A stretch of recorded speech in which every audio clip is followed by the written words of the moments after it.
역전의 용사들 시작합니다. 김건희 여사가 지난 총선에 직접 개입을 했다. 김영선 전 의원에게 전화를 해서 김해 갑으로 지역구를 옮겨라. 그러면 맞춤형 공약을 내겠다라고 한 보도가 있었습니다. 지난 목요일이었는데요. 금요일날 저희 스픽스에서 단독으로 이 메신저 역할을 한 사람이 누군지 명태균이었다. 명태균이 어떤 사람이었고 실제 국회 주변에서 어떤 활동을 해왔는지 하나하나 알려드렸습니다. 자, 오늘 국회 본회의에서 이 문제가 거론됐습니다. 그런데 이상한 일이 벌어지고 있습니다. 어떤 언론도 이 문제에 대해서 추적 보도 취재를 하고 있지 않습니다. 왜 그럴까요? 뭔가 모종의 작업이 있는 것인가요? 아니면 명확한 증거가 부족하기 때문에 일단 지켜보자는 쪽인지.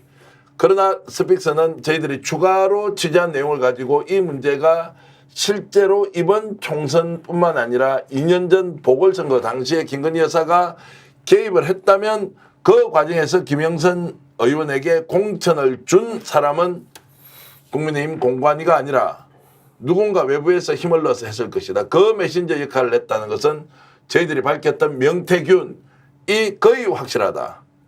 자, 이렇게 이제 말씀을 드리면서 오늘도 이 문제를 여러분들과 함께 뜨겁게 논의해 보겠습니다. 김갑수 문화평론가 오셨습니다. 어서 오십시오. 예, 안녕하세요. 김종욱 정치학 박사입니다. 네, 안녕하세요. 김종욱입니다. 오늘은 특별히 손님 한 분 더 모셨습니다. 광노윤 전 서울시 교육감 모셨습니다. 어서 오십시오. 안녕하십니까.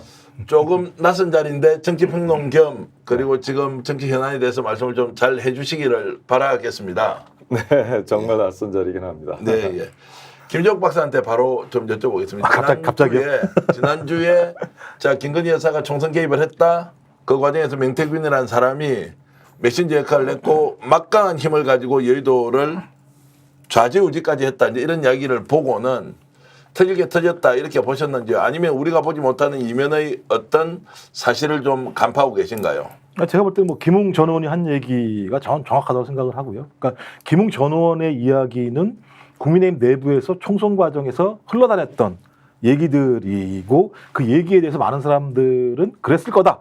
그랬을 거라고 말씀드리는 건 그 김건희 씨가 공천 과정에 개입했다라고 하는 다양한 얘기들이 있었는데 그걸 아는 사람도 있었을 거고 모르는 사람도 있을 거라는 생각이 들지만 그렇게 할 만하다라는 판단을 했던 건데 그 내용이 나오진 않았던 거죠. 근데 뉴스토마토를 통해서 이게 나오니까 아, 드디어 올 것이 왔구나라고 얘기를 하는 것이고 누구도 부정하지 않는다라고 얘기하는 건 당연히 그 당시에 여러 가지 정황을 봤을 때 대통령실이 개입을 했다.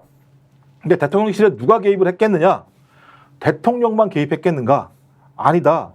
대통령 부인도 개입했을 거다라고 하는 사실에 대해서는 누구도 부인하지 못하는 상황이 이번 보도를 통해서 확인이 된 거죠. 대신 텔레그램이라고 하는 얘기가 나왔는데 이 텔레그램은 증거로서 확인이 안 된 거예요.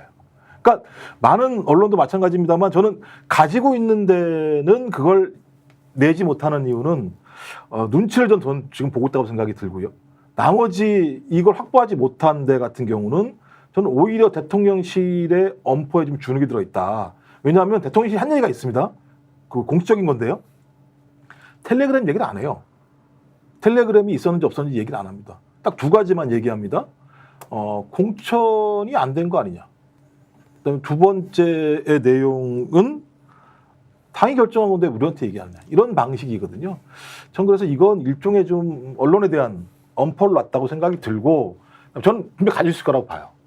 어떤 언론사든 전 한두 개 이상 가지고 있을 거라고 보는데 그 언론사 같은 경우 제가 볼 때는 감히 아직은 상황을 눈치를 보고 있다고 생각을 합니다. 눈치를 보고 있다. 네. 상황을 일단 관망하고 있다. 많은 분들 의견 벌써 주고 계십니다. 1,300분 들어와 계신데요. 아, 역시 이제 김갑수 선생님에 대한 인기가 대단합니다. 사실 본격적인 토론을 하려고 하는데 갑수 형님 오늘 매불쇼 재밌었습니다. 스픽스에도 한 건 해주세요. 이런 말씀 주셨고요. 그리고 좋아요 꼭 하고 봅니다라고 공주공주님 감사합니다. 저한테도 이렇게 칭찬의 말씀 주셨는데 김미솔님과 신천홍님께서는 맨날 단독이래. 정계환님은 맨날 단독이래 하는데 실제로 취재 열심히가 가지고 오는데요. 뭐 어느 정도 단독이어야 단독인지 좀 이따 저희들이 공개하는 내용 한번 보십시오. 자, 그런 걸 보면 실제 단독인지 아닌지. 자, 그런데 이제 언론에서 뒤따라서 이렇게 보도를 하지 않으니까 이게 왜 보도를 하지 않을까? 증거가 부족해서 그렇느냐? 정말로 김종욱 박사 이야기한 대로 상황을 좀 더 지켜보자. 아니면 조금 주눅이 들었으니까 부담스럽다. 이렇게 어떻게 해석하는 게 맞습니까?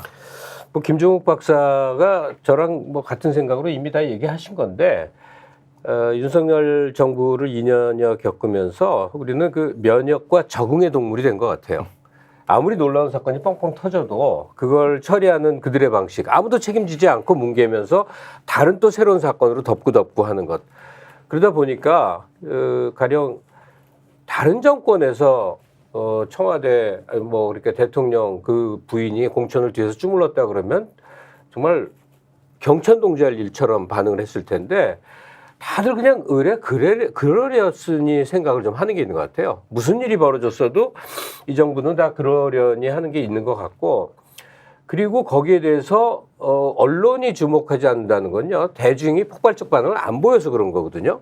언론이 사주들이 다 건설업자들이고 뭐 등등 해서 그들이 여권 편이라고 저는 생각 안 하거든요. 그 이익만 따라다니는 거거든요. 그 태블릿 PC 터졌을 때처럼 한 방향으로 여론이 흘러가면 다 따라갈 거예요, 아마. 근데 이게 별로 놀라운 반응을 대중들이 안 보인단 말이에요. 그래서 그냥 그런가 보다 하는 정도인데 이게 그 쉽게 그냥 잠복할 수는 없는 사건인 게 지금 터진 김영선 의원 하나의 문제겠는가 하는 거예요. 그리고 그로 인해서 자기가 피해받았다고 생각하는 정치인들이 한둘이겠는가. 이게 단서가 돼서 보물 터져 나오듯이 터질 개연성은 얼마든지 있는 거에 있어서 다들 숨죽이고 여기 어떻게 흘러가지? 이렇게 지켜보고 있는 것 같고, 김 박사가 얘기한 대로 목소리 녹취가 있으면 가장 결정적인 것 같고, 네. 목소리가 나올 가능성이 높거든요. 좀 전화를 많이 하는 양반이에요. 전화 목소리를 저도 많이 들었으니까. 아니면 텔레그램 이제 촬영한 게 돈다거나 이제 구체적인 증거가 나왔을 때는 그래도 한 단계 붐업이 되겠죠. 자, 그래서 이제 뭔가 나올 법한데 오늘은 이제 그 뉴스토마토가 단독 보도를 했는데도 오늘 후속 보도가 계속 안 나오고 있어서 야, 이게 뭔가 있긴 한데 왜 그렇지 하면서 오늘 취재를 해보니까 뉴스토마토 쪽에서는 전화를 안 받더라고요. 그 뭔가 이게 좀 우리가 모르는 복잡한 사정이 있어서 정치권에도 이렇게 연락을 해보고 하니까 왜 그렇나, 국회에서까지 대정부 질의를 했는데 언론에서 반응이 없습니다. 그러면 이게 뭔가 더 큰 게 있다고 잠복해 있다고 봐야 되느냐, 아니면 이게 정말 백가 아니라고 돌아가느냐, 이런 것들이 좀 의문이 있어서 야, 이게 이제 어떻게 가지 라면서 우리는 일단 이 문제를 끝까지 좀 만들어 가보자 생각하고 네. 있는데, 지금 이제 곽교육감님 보시기에는 김건희 여사가 충분히 공천에 개입했을 가능성이 있다. 만약에 있다면 이런 문제가 이제 어떻게 우리는 좀 인지를 해서 뭔가 이 문제를 문제로 삼아야 되는지 좀 느낌이 있으신가요? 예, 저는 사실 이 윤석열 정권이 들어서고 나서 우리 국민의 정의감 또는 진실에 대한 충성 의지를 너무나 하향평준화시킨 거죠, 지금. 그런데 그렇다고 해서 진실이 침몰하는 건 아니거든요. 우리들의 정의감도 결코 침몰하지 않습니다. 밑에서 부글부글 끓고 있죠. 결국은 이 김건희라는 사람의 공천 개입이라는 건 빙산의 일각일 것이고, 그리고 아까 뭐 대통령실에서 실패한 청탁이라는 거, 뻔한 얘기들, 실패한 뇌물 공세였다, 뭐 이런 거 있잖아요. 되풀이되는 얘기하고 있는 거고, 또 당을 허수아비 당을 내세워서 그 실체를 피하고 있는데, 이런 얕은 수들이 다 통하지 않게 될 것이다. 앞으로 계속 터져 나올 것이다. 저는 확신하고 있습니다. 네. 스픽스는 말하는 언론입니다. 대세는 유튜브, 그중에서 스픽스. 좋아요, 댓글, 구독, 알림 설정. 여러분이 저희를 사랑해 주시고 우리가 여러분을 사랑하는 4가지 방법입니다.